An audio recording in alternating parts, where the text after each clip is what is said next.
매일 성경과 함께하는 오늘의 큐티 시간입니다.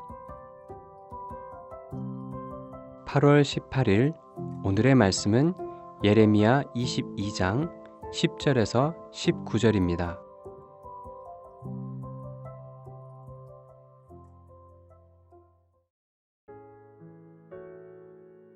너희는 죽은 자를 위하여 울지 말며 그를 위하여 애통하지 말고 잡혀간 자를 위하여 슬피 울라.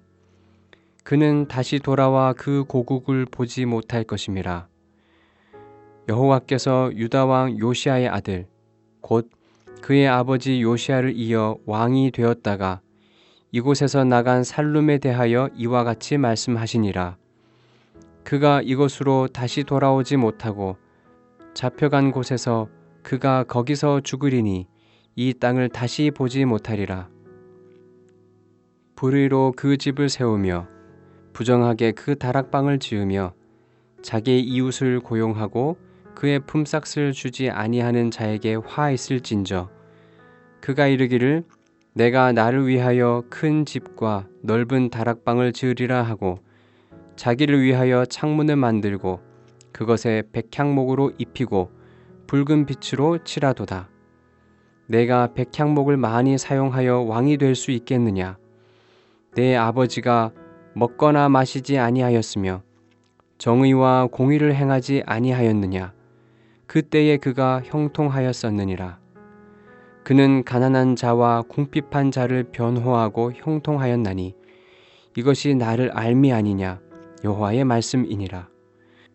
그러나 내 두 눈과 마음은 탐욕과 무죄한 피를 흘림과 압박과 포악을 행하려 할 뿐이니라. 그러므로 여호와께서 유다의 왕 요시야의 아들 여호야김에게 대하여 이와 같이 말씀하시니라.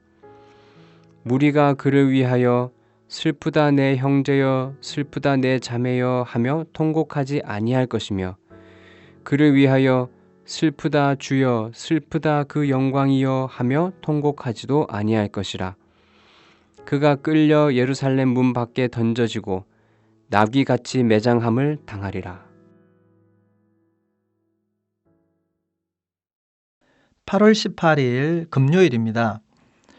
오늘 말씀을 이해하려면 이스라엘 역사를 알아야 합니다. 너희는 죽은 자를 위하여 울지 말며 그를 위하여 애통하지 말고 잡혀간 자를 위하여 슬피 울라. 그는 다시 돌아와 그 고국을 보지 못할 것임이라.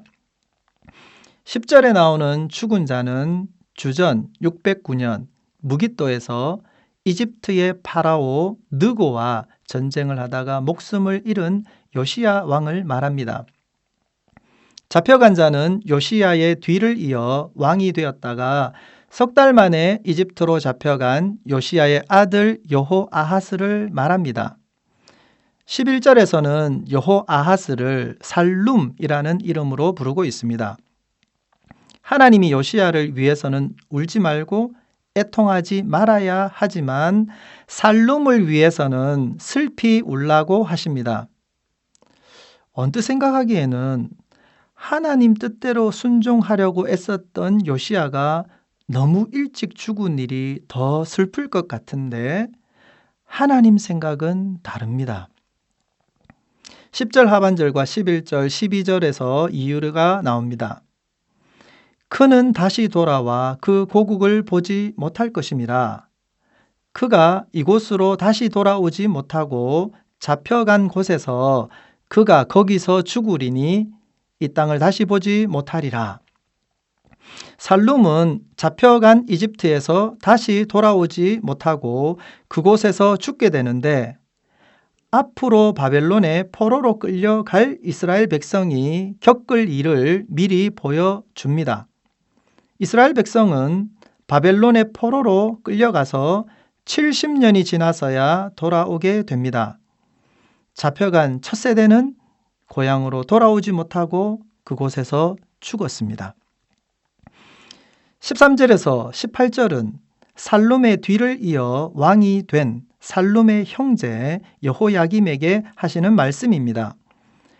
13절에 여호야김의 죄를 지적하십니다.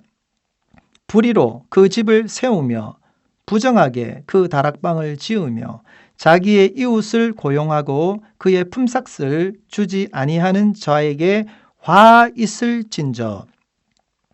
여호야김은 아버지 요시야를 본받지 않았습니다. 여호야김은 백성을 종처럼 부리면서 적절한 임금을 주지 않았습니다.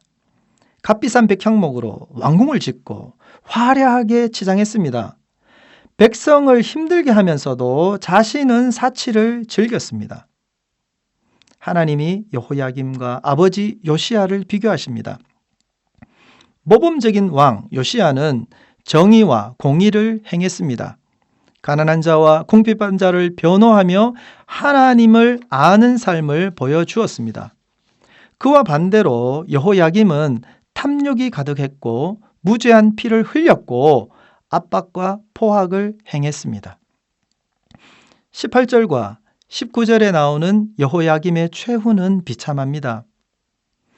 무리가 그를 위하여 슬프다 내 형제여, 슬프다 내 자매여 하며 통곡하지 아니할 것이며, 그를 위하여 슬프다 주여, 슬프다 그 영광이여 하며 통곡하지도 아니할 것이라. 그가 끌려 예루살렘 문 밖에 던져지고 나귀같이 매장함을 당하리라. 요시야는 전쟁터에서 갑작스럽게 죽었지만 예루살렘으로 시신을 옮겨와 제대로 장사되었습니다. 그런데 여호야김의 시신은 들에 버려집니다. 여호야김의 죽음 이후에 바벨론이 유다를 정복하고 사람들을 포로로 끌려갔기 때문에 제대로 된 장례를 치룰 사람이 없었기 때문입니다. 적절하게 장례를 치르지 못하면 저주받았다고 생각했던 고대의 관점에서 본다면 왕이면서도 애곡하는 사람 하나 없이 시신이 동물처럼 버려진 여호야김은 최악의 수모를 당한 것입니다.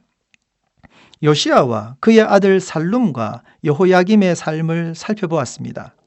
살룸과 여호야김의 비참한 죽음과 비교한다면 전쟁터에서 일찍 죽은 요시야가 더 나아 보일 정도입니다. 하나님을 알고 정의와 공의를 행한 요시야는 명예로운 평가를 받았지만 정의와 공의를 저버린 여호야김의 삶은 심판으로 끝났습니다. 형통함은 어디에서 오는지 묵상하는 오늘 하루가 되시기를 바랍니다. 기도하겠습니다. 하나님 없이 형통한 삶을 부러워하지는 않겠습니다. 하나님을 바르게 섬기고 이웃을 사랑으로 돌보면서 하나님과 한평생 동행하는 복을 누리길 원합니다. 예수님 이름으로 기도합니다. 아멘.